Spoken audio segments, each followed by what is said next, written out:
I'm Bob Colt, and we're continuing our conversations in Charlotte Public Schools. Kym Kletke is with me. Kym, tell people what you do. I am a second grade teacher at Parkview Elementary here in Charlotte. And congratulations, you're Employee of the Month. What does that mean to you? Well, I'm honored, and I would like to thank my colleagues that wrote the letter about me. I really appreciate it. I'm proud of my profession. I'm proud of my school, Parkview, and I feel proud of a building, how we work together and support each other, and it shows by my colleagues taking the time to write the letter about me. And I can't forget my students, because I would not be Employee of the Month without my fabulous students. And so how long have you been teaching here? I came here in July of 1999. A long time. Yes, about 15 years. Well, congratulations. And so what do you like about teaching? I like that it's different every day, because you never know what is going to happen in a second grade classroom. I like the fact that everything changes. It's on a continuum. We find something that works. We implement it with our students. I have great colleagues. I can't tell you about my second grade team that I work with, how we work together, so I enjoy that aspect of it. And of course my students, I mean, every single day is different. Well, do talk about your colleagues. How do you work together? Because a lot of people might not know how you work together with other teachers, with other administrators in the school. I mean, it's a team effort though, isn't it? It is a team effort, especially when you're implementing a new curriculum. A new reading series happens to be this year, and so how we work together is we help each other plan, or let's say we all have a lesson that we're supposed to do, and maybe for me in particular something didn't seem quite right, or I had questions about it. My team, we open up, we share, we say, this didn't work for me, what worked for you, how did you do this, how did you begin that, how did you end that. Yeah. We meet almost on a daily basis. Daily, it might only be a few minutes, but we meet 1 or 2 days a week for an hour and talk about where we're going next and questions we might have about students or the curriculum. Now, why would anyone want to be a second grade teacher? It seems like a hard job, Kym. Well, I will agree to that. There are days it seems harder than others, and days that seem like, woo, we got through that, we got everything done for the day, and that is an accomplishment. It's all about that going way back to that aha. There is nothing like sitting today in math when having a second grader, we're working on the number grid, 10 less, 10 more. Ah, he says, that's what you mean by plus 10, add 10. That little click. Mm-hmm. And then that continues right around. They almost help someone else in the classroom get it and move forward in their learning. So has teaching changed over time for you? The teaching changed. I think it changes yearly. Mm-hmm. It almost changes. Your students that you have as a group changes each year. Some part of the curriculum might change. Administration change, colleagues change. There's continuous change in education. And how have the students changed over the 15 years you've been teaching in Charlotte? Well, at the second grade level, the change isn't huge. Because kids are kids when they're 6, 7, and 8 years old. I'm blessed that when they come to school they want to be there and they enjoy learning and they're eager to learn. So I would even say in the 20-some years I've been teaching, they're all like little sponges. They're just there waiting for us to fill it. And have you had luck in spotting the young person who will be successful over time? Or maybe someone who has great talent that they develop at other levels going through Charlotte Public Schools? Well, I'll be honest with you, I tell all of them they're special, and all of them they have the potential to go somewhere.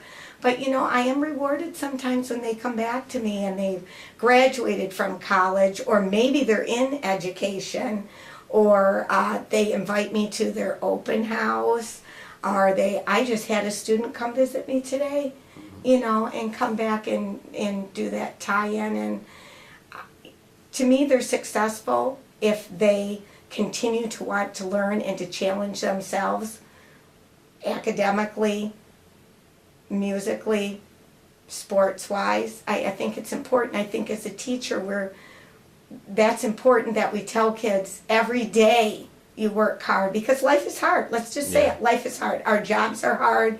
Families can be hard. And we need to, teach them that what you put into your effort in your education in second grade is going to pay off in third grade, fourth grade, fifth grade, all the way through college, because they're all going to college. So that not all of them do, but you want them to. Right. Yeah. In second grade they are. Yeah. They need to hear that. And so students are at that level, they're learning to learn, right? Right. I mean, they're experimenting with a lot of different things. Yeah. And they need a proficiency in reading to be able to learn the rest of their educational career. So what do you do for reading? You mean... How do you help kids read more, read better, improve their skills, those kinds of things? Well, we have a lot of different things that we do. Our New Wonders reading series has both large group learning, where I'm modeling, I'm demonstrating, students are modeling and demonstrating to each other. Then we have small group. The key is to put material, literature in front of them that they can read, so that they can build on that. You become a better reader by reading more, and that is stressed over and over, whether you read a short book, a long book, but you need to read books that are at your reading level. You need to hear good readers read. And I think it's important that as adults in a school setting that we all model that you read every day, regardless of your career choice or your job choice. You need to be able to read and read well. And mom and dad can help with that at home, can't they? Exactly, and siblings, grandparents, we kind of draw on anyone to try to, promote that you need to read at home, find someone. Mm-hmm.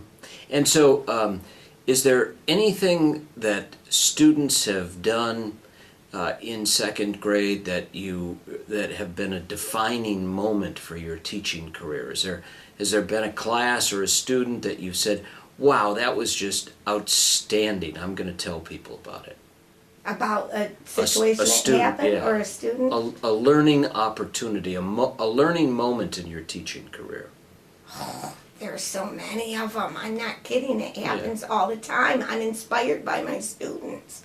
When they come up, and they've read about something that interests them, and then I have my own children that go to school here, so I'll be out and about in events, and and I'm blessed so far to still have a really good memory, and I can bring that up and say, hey, do you remember? Because I've taught first grade and then second grade, and then I used to be part of a PALS program where I was also part of their third grade year.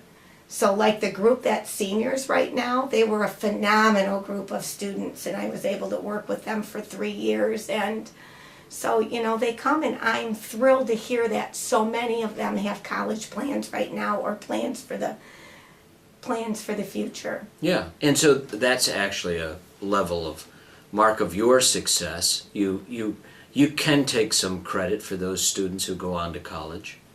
And what do you do to prepare them in second grade? How do you know a kid is going to succeed? Is there something they do? Do they really attack and are aggressive at learning, or are they thoughtful? Is there something that, some kind of trait that you recognize as an experienced teacher?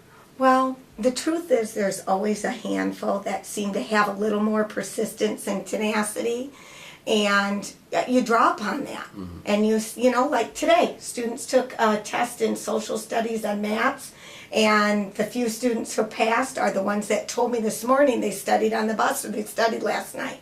So I try to stop and take that moment and say, oh, okay, so-and-so passed, and they said they studied last night, and I try to show that the effort that you put into something is going to reward you. Yeah. Kym, is it easier to be a teacher now, easier or harder, with some of the new technology that you deal with? iPads, a variety of new technology that you get to use in the classroom. Well, I will admit I'm on that age level where I need more help. Mm-hmm. So, and that's where my my second grade group, there are a couple who are more techie than I am, and I'm so thankful that they will help me, and my own children help me and my students help me. But you're right, sometimes that interest has to be that technology aspect to it, especially with the way that we test students and test their proficiency is through the use of an iPad or a computer testing. And so it's important to be familiar with it and, be familiar with what students should or should not do with that piece of technology. Well, what do you tell mom and dad at home on how they can help prepare their kid and get them ready for school? Well, I am second grade, so I do believe still that reading on a daily basis, working with words, providing opportunities to write are really important. But there are some great games and programs out there that, maybe you need a combination of both.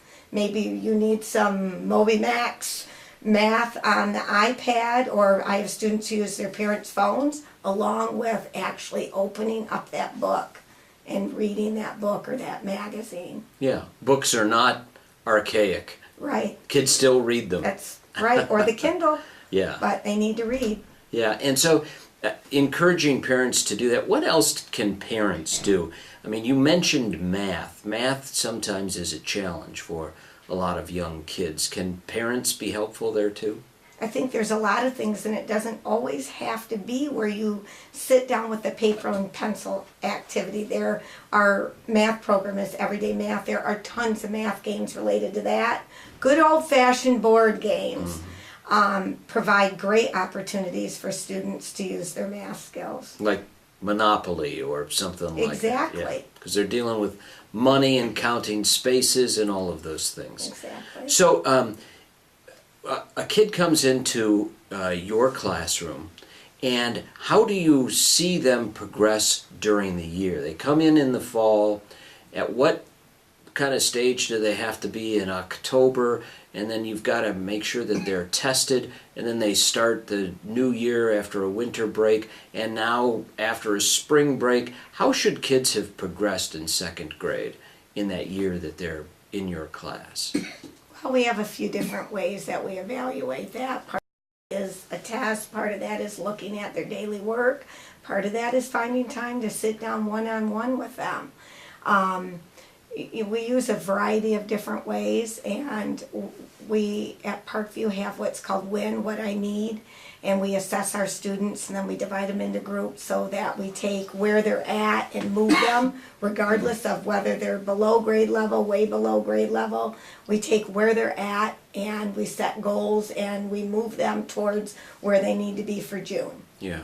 And so for those students who are struggling, what can you do to help as a teacher? How do you recognize that a kid might not be achieving everything and meeting the goals and expectations that you have? Well, especially at second grade, you're almost, you're interacting with them, constantly throughout the day. And, when you're reading with them and you look at their writing, their organizational skills, we know. And what we do is we figure out usually one or two things at a time, and we just repetition. So if you have a student that can read, but they are reading slowly, their fluency is slow, then you provide passages at their reading level, and you provide opportunities with yourself, with a peer, with another staff member, and you work towards improving that speed and fluency. How do you think Parkview is as a school compared to other schools in the region? I mean, obviously it's an important part of Charlotte, but it kind of has its own culture in a way, doesn't it? In regards to? Well, I assume that a lot of kids are very friendly here, and there's a level of success they all try to achieve. It seems to have a very positive attitude. We do. I've always been proud that I've taught at Parkview. We're only a K-3 building now. When I started there, it was a K-5, and we've made some changes.